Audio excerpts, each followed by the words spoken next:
मनसेचे नेते अविनाश अभ्यंकर कोकण दौऱ्यावरती आहेत। आढावा बैठक घेतल्या जात आहेत, त्यांची बातचीत करतो। सर, कशाबद्दल रिस्पॉन्स मिळतोय, काय नियोजन आहे? अतिशय कालची जी राजसाहेबांची सभा झाली त्याच्यानंतर संपूर्ण रत्नागिरी जिल्ह्याच्या 9 तालुक्यांचा दौरा आम्ही करतोय आता आणि मंडणगडपासून सुरुवात केली आहे। आता खेडमध्ये सुद्धा कार्यकर्त्यांमध्ये प्रचंड उत्साह आहे आणि एक गोष्ट नक्की की भविष्यात तुम्हाला दिसेल की महाराष्ट्र सैनिक सन्मान्य राजसाहेबांच्या मागे, त्यांच्या राजभाषेमागे, त्यांच्या राजशक्तीमागे आणि त्यांचे जे राजविचार आहेत ह्याच्यामध्ये पूर्ण ताकदीने उभं राहील। आणि ज्यांना असं वाटतं की आमच्याकडे आमदारकीचा अमरपट्टा आहे त्यांना नक्की कळेल की कोणीही आमदारकीचा अमरपट्टा घेऊन आलेलं नसतं।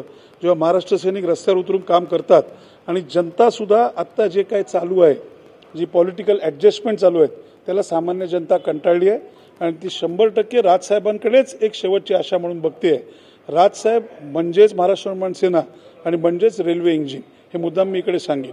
आणि कार्यकर्त्यांच्यात प्रचंड उत्साह आहे आणि त्यांची काम करण्याची इच्छा अजून जोरात झालेली आहे। आगामी विधानसभा निवडणुकीत मनसेचं धोरण कसं असणार आहे, कशी मनसे चालणार?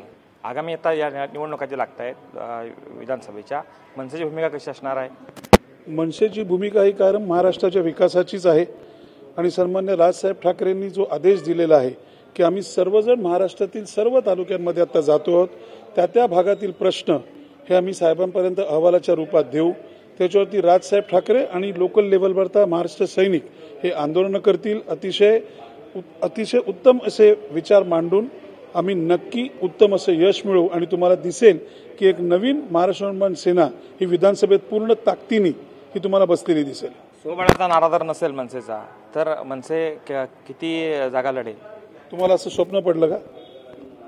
मला वाटतं राजसाहेबांनी काल जेव्हा 250-250 सांगितलं तेव्हा एक गोष्ट, आम्ही महाराष्ट्र सैनिक आहोत, आम्हाला जो राजा आदेश येतो आम्ही त्याच्यावर काम करतो, त्याच्यावरती पुढे काय होणार आहे हा कुठलाच महाराष्ट्र सैनिक विचार करत नाही। आणि आता जो नारा दिलाय तो स्वबळाचाच आहे आणि आम्हाला स्वतःचीच सत्ता म्हणजे मनसेचीच सत्ता म्हणजेच रेल्वे इंजिन म्हणजेच महाराष्ट्राचं नवनिर्माण। कारण कोकणचा कॅलिफोर्निया हे बोलणं सोपं असतं, कोकणचं काय करून ठेवलं आहे इथे जे सर्व बसलेले दिग्गज ह्या पाची विधानसभा क्षेत्रांमध्ये हे इकडची जनता बघते आहे। मुंबई गोवा हायवे माझे केस काळे असताना होता आणि आता टक्कल पडलं तरी तसाच आहे आणि आपण त्याच विषयावर बोलतोय।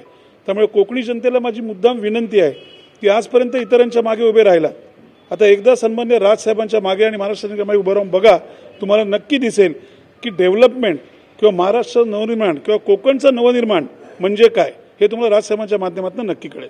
कधी आढावा बैठका चालू आहे संपूर्ण राज्यभर ह्या चालतील? हो, चालू। कुठपर्यंत पूर्ण झालेल्या आहेत, कशा स्वरूप, कधीपर्यंत हे सगळं होईल? नाही, आमची पहिली फेरी तर आधीच झालेली होती जी आम्ही सर्वांनी केलेली होती। आता आम्ही सर्व वैभवजी वगैरे सगळे आम्ही आहोत, मुंबईकडनं एक टीम आलेली आहे, आम्ही संपूर्ण सगळे आणि संपूर्ण महाराष्ट्रातील आढावा बैठका मला वाटतं साधारण ऑगस्टच्या पहिल्या आठवड्यापर्यंत पूर्ण होतील।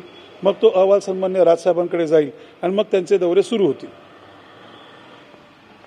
व्हिडिओ जर्नलिस्ट हरी नेगीसह कृष्णकांत साळगावकर, TV9 मराठी, खेड, रत्नागिरी।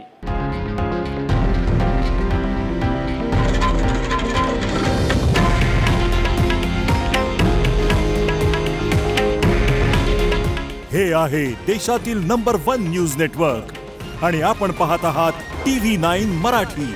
काळजी तुमची, हित महाराष्ट्राचं।